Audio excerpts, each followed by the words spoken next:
everyone, welcome back to You're Not Finished podcast. My name is Brittany Franklin and I'm the host of this podcast. Very excited to be bringing you a quick episode just because I didn't want to let too much more time pass by without providing you with something that could give you hope, help, or resources during Mental Health Awareness Month. And so this is a quick episode, something that I will share as a life lesson for me that I know and believe will help whoever is listening to, for whoever this applies to at the end of the day. And then next week, I will go back to a more fuller episode of the You're Not Finished podcast. So I just wanted to put something out there for you really quick to give you that encouragement in light of what this month means.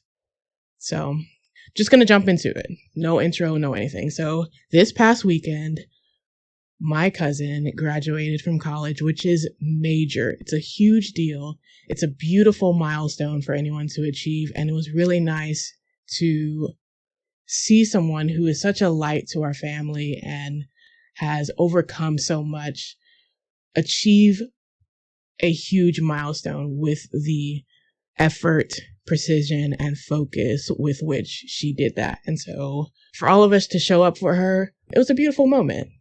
After that, we all went out to dinner and we started talking about our usual thing that our family likes to talk about, which is non-platonic relationships. I am not going to go into any details just because why would I do that? That's not public information, even though we were in a public setting. I'm not going to use anybody else's thoughts, feelings, or experiences for content. But what I do want to talk about is that during that conversation, not once, but twice, a specific family member made a comment that was a passive-aggressive slight towards me. And because we're in public and because I am who I am, just to be honest with you, I am not going to make this huge deal of it or anything like that. I'm just going to let the moment pass and move on in that moment. Because again, we're in public. And to be honest, this is a person who has presented themselves as someone who finds joy in doing things that curate the image of them being in control, successful, and powerful, even if it's at the expense of other people. They've presented themselves as this person, and so it didn't bother me that they said the comment because unfortunately, it's expected behavior of that person. What did bother me was there were people around me that I believed should have defended and cut that comment off in the moment, but they didn't. That's what bothered me. And I, unfortunately, through every fault of my own, I will take full responsibility of that, did not respond after the fact, not in public, but when I got home, I did not respond positively to that experience. I internalized it very deeply and began entertaining very negative thoughts, beliefs about myself. It led to kind of like a spiral and a breakdown. And so the reason why I am not, even though the person shouldn't have made the comment, again, it's expected behavior. And so that doesn't make it okay, but I only can control my response to it. I should not have ever let someone who doesn't know me and is intentional about misunderstanding me make or validate any mean, disparaging, or disrespectful comments towards me. The reason why this person was able to do that is twofold. One, for a long time, I have allowed people to say things about me or treat me in a certain way that is disparaging, demeaning, and disrespectful. I've allowed it for the sake of quote unquote keeping the peace. And so this is on me, right? Because I have taught people how to treat me by allowing them to disrespect me in the name of keeping things together and making sure that I'm likable or lovable when in fact, that's only made me tolerable. For two, not only have I allowed myself to be seen as less than, I have put up with that identity as this is my role in the family. This is who Brittany is. This is who Brittany has been. This is who Brittany will always be in the dynamic of this environment.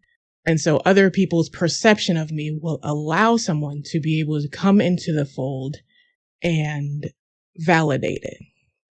Because people who are brought into the fold are taught how to treat those who are already a part of it. And so after my breakdown about it, me being upset with the Lord's help, honestly, because not just with the Lord's help, but with, honestly, I watched like 3 or 4 YouTube videos about how to handle disrespect, because I was like, you know what? I'm not going to keep tolerating this. Like, this is genuinely the last straw for me. While I forgive the person and while I forgive the environment in which this behavior is allowed to be tolerated, every door that this person tries to open when it comes to me, I will shut 100%.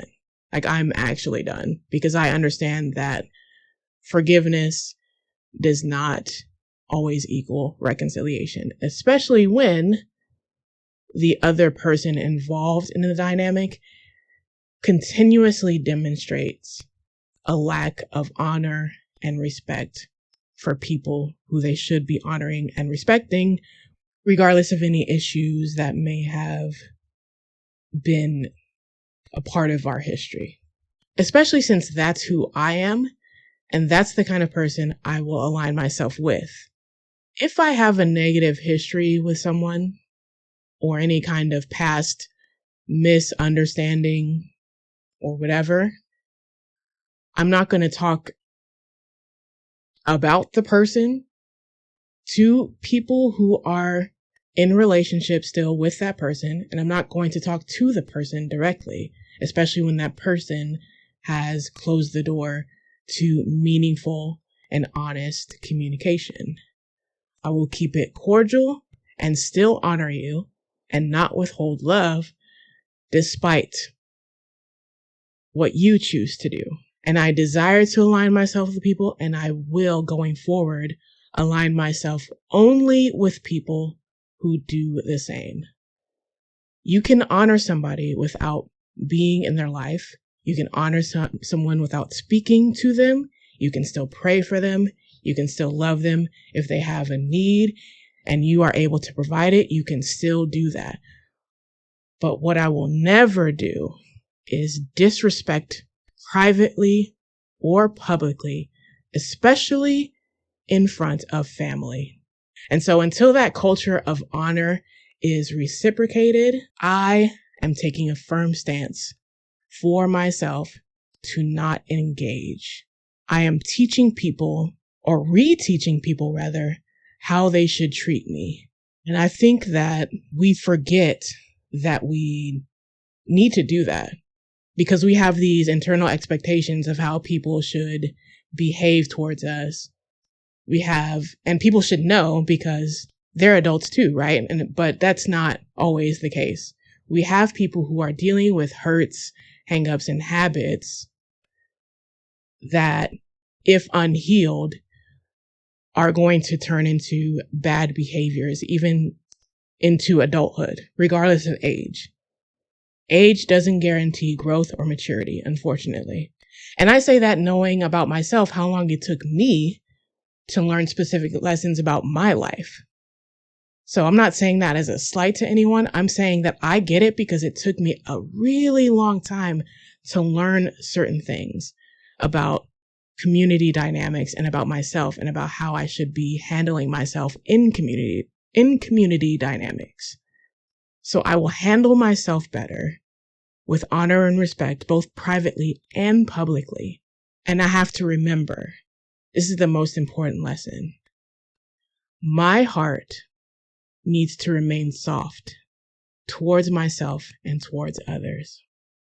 I can never, especially as a Christian, be hard-hearted towards anyone.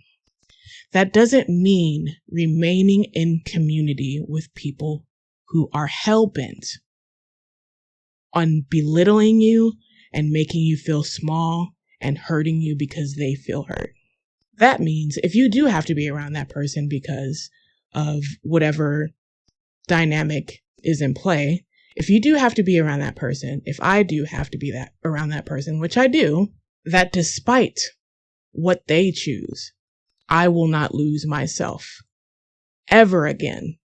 And furthermore, it doesn't matter if the environment changes. Because of my relationship with Christ, because I have entered therapy again, thank God, because it's been a long time since I've had a therapy appointment. And so I'm glad that I am taking the steps again to realign my mind, right? I can change despite my environment not changing. And maybe the environment will change or not. But I can't bank on that. I can only control myself. That's a fruit of the spirit, right? Self-control. I'm only going to control me. I cannot care any longer about how other people perceive me, especially if I'm operating in truth, humility, and love. That doesn't mean I'll always get it right. I have to have grace for myself to get it wrong sometimes. And I will get it wrong. Unfortunately, nobody likes to be wrong, right? But it just is what it is. We're going to be human and make bad choices and honest mistakes. But as I've said before, anytime I make a mistake, I will fix it. And any choice I make, I will own that. That has always been true about me, regardless of how anyone likes to present me, regardless of anyone's tendencies to lie about me. My consistency will be the same. So the way I will teach others how to treat me is by how I treat myself. I have been horrible to myself by what I have allowed in my life, which is unbiblical because the Bible states you need to love your neighbor as yourself. That's a commandment.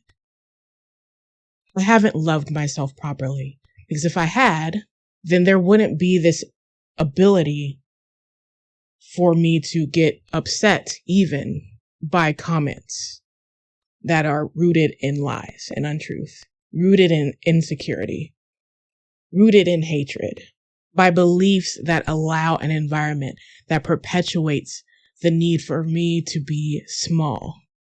So I can't do it anymore, and I have to forgive myself. And I do. I forgive myself, I forgive the people involved, and I will move on from here. I let it go from this moment forward. If I remember it, I will let it go again. So that's all I have for this episode of the You're Not Finished podcast. It's quick. It's related to mental health in the sense that your mental health determines how you're able to treat yourself. And so if you think negatively about yourself, which I struggle with that a lot, if you think negatively about yourself, you will allow negative actions toward yourself. And that will continue to validate who you think you are and invalidate who you actually are. Do what it is that you need to do to distance yourself from everything that keeps you bound to lies about your identity, to lies about your actions to lies about your behaviors. Distance yourself from those things and start with treating yourself better. If you're a Christian, surround yourself with healthy, biblical Christian community. That's something I will be so much more intentional about doing. And whether you're a Christian or not, get some therapy sessions if you have access to those things. Surround yourself with people who are encouraging, who are positive, who will challenge you, who will tell you the truth, even if it's uncomfortable. Because people like that desire to see you get better. Don't surround yourself with people who will be silent in the face of your mistakes, who will be silent in the face of bad choices. Because people who are like that are in agreement with a lesser version of yourself. You need to be around people who will challenge you to be better. And you need to be a person who challenges others to be better as well. Treat yourself better, and you will understand how to treat others. If you need any additional help, support, or resources, please head over to www.you'renotfinished.com and click the Get Help section. If you are looking for a free resource, please consider downloading my PDF devotional, You're Not Finished, Using Stories of Survival to Save Lives, is on Gumroad, and the link is in the description. If you are someone who struggles with pornography and self-stimulation and you're looking for a resource that will help you curb that habit and curb that dependence, please consider investing into You're Not Finished, From False Intimacy to Freedom. That is available on Amazon and Lulu. There is a spiral-bound version of both the devotional and the resource, which is a workbook for curbing pornography and self-stimulation dependence. So please check that out.